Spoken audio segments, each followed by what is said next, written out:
Hi అండి, hello, welcome back to Rishi designs and cooking. అందరూ ఎలా ఉన్నారు? నేనైతే చాలా బాగున్నాను. మీ అందరు కూడా బాగుండాలని కోరుకుంటూ ఈ వీడియోని స్టార్ట్ చేస్తున్నాను. ఇక్కడ వచ్చేసి నేను 2 కట్ ఫ్లాట్ బ్యాంగిల్ తీసుకొని దానికి Krishna blue colour thread wrap చేసుకున్నాను. నీట్గా చేసుకొని ఇక్కడ నేను చూపించే విధంగా మార్క్ చేసుకోండి. ఇక్కడ నేను చూపించే విధంగా 4 సైడ్స్ మార్క్ చేసుకోండి గ్లూతో. ఇప్పుడు నేను చూపించే విధంగా గ్లూ అనేది అప్లై చేసుకోండి. గ్లూ అనేది అప్లై చేసుకున్నాక నేను చూపించే విధంగా 3 mm రౌండ్ షేప్ గ్రీన్ కుందన్ని స్టిక్ చేసుకోండి. తర్వాత స్టోన్ చైన్ లైన్ కట్ చేసుకొని అక్కడ స్టిక్ చేసుకోండి. ఈ స్టోన్స్ అనేది 9 స్టోన్స్ కట్ చేసుకున్నాను అనమాట. నేను ఇక్కడ 9 అయితే రౌండ్కి సరిపోతాయి. లెక్కేసుకొని 9 స్టోన్స్ వచ్చేటట్టు కట్ చేసుకొని రౌండ్గా నేను చూపించిన విధంగా పెట్టుకోండి. ఇక్కడ వచ్చేసి ఇది పెరల్ చైన్ అనమాట. ఇవి వచ్చేసి 15 పెరల్స్ అనమాట. 15 పెరల్స్ వచ్చేటట్టు కట్ చేసుకోండి. ఈ రౌండ్కి సరిపోతుంది. ఇలాగే 4 రౌండ్స్ అనమాట. 4 ఫ్లవర్స్ని స్టిక్ చేసుకోండి. బ్యాంగిల్కి వచ్చేసి నేను 4 స్టిక్ చేసుకున్నాను. స్టిక్ చేసుకున్నాక ఇక్కడ నేను చూపించే విధంగా గ్లూ అనేది అప్లై చేయండి. ఫ్లవర్కి మిడిల్లో ఇలా గ్లూ అనేది అప్లై చేసుకోండి. నేను చూపించే షేప్లో గ్లూ అప్లై చేయండి.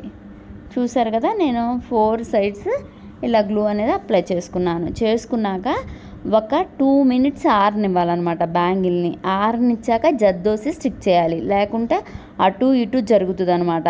గ్లూ పెట్టంగానే స్టిక్ చేయకూడదు జద్దోసి అనేది. 2 minutes ఆరనిచ్చాక స్టిక్ చేస్తే ఎమ్మటే స్టిక్ అయిపోతుంది అనమాట. చూసారు కదా, నేను చూపించే విధంగా స్టిక్ చేసుకోండి జర్దోసిని. 4 సైడ్స్ ఇదే విధంగా స్టిక్ చేసుకోండి జర్దోసిని. ఇలాంటి మంచి మంచి వీడియోస్ కనుక మన ఛానల్లో రావాలని మీరు కోరుకున్నట్లయితే లైక్ చేయండి, షేర్ చేయండి, సబ్స్క్రైబ్ చేయండి. పక్కనే ఉన్న బెల్ ఐకాన్ని క్లిక్ చేయండి. సో ఎండ్ వరకు ఈ వీడియో అనేది చూసి మీకు ఈ బ్యాంగిల్స్ ఎలా ఉన్నాయి అనేది కామెంట్ పెట్టడం అనేది మర్చిపోకండి. బ్యాంగిల్ మొత్తం 4 సైడ్స్ ఇలాగే స్టిక్ చేసుకోండి. నీట్గా స్టిక్ చేసుకున్నాక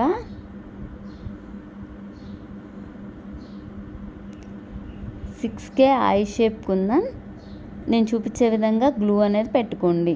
జర్దోసికి డ్రాప్ షేప్లో 6K ఐ షేప్ కుందన్ని గ్లాసీ కుందన్ని స్టిక్ చేసుకోండి.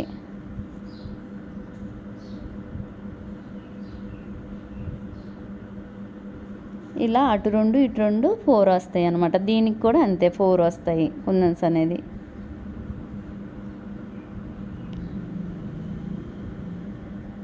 బ్యాంగిల్ మొత్తం 4 సైడ్స్ ఇదే విధంగా స్టిక్ చేసుకోండి.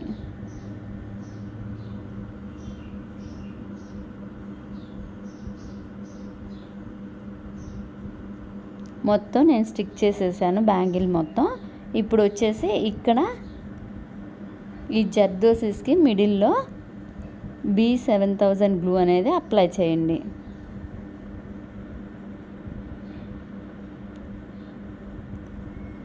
చేశాక అక్కడ 3 mm round shape green colour కుందన్ని స్టిక్ చేసుకోండి.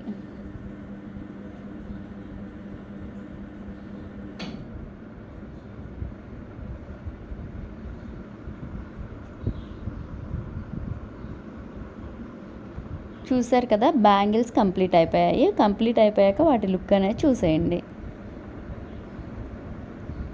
ఇలాంటి మంచి మంచి వీడియోస్ కనుక మన ఛానల్లో రావాలని మీరు కోరుకున్నట్లయితే like, share and subscribe my YouTube channel. So ఈ వీడియో అంతా చూసేశారు కదా, ఈ బ్యాంగిల్స్ ఎలా ఉన్నాయో కూడా నాకు కామెంట్ పెట్టడం అనేది మర్చిపోకండి. మీకు కనుక ఈ బ్యాంగిల్స్ నచ్చినట్లయితే మీరు కూడా ఒకసారి ట్రై చేసి మీకు ఎలా వచ్చినాయో కూడా నాకు కామెంట్ పెట్టడం అనేది మర్చిపోకండి. Like, share and subscribe my YouTube channel.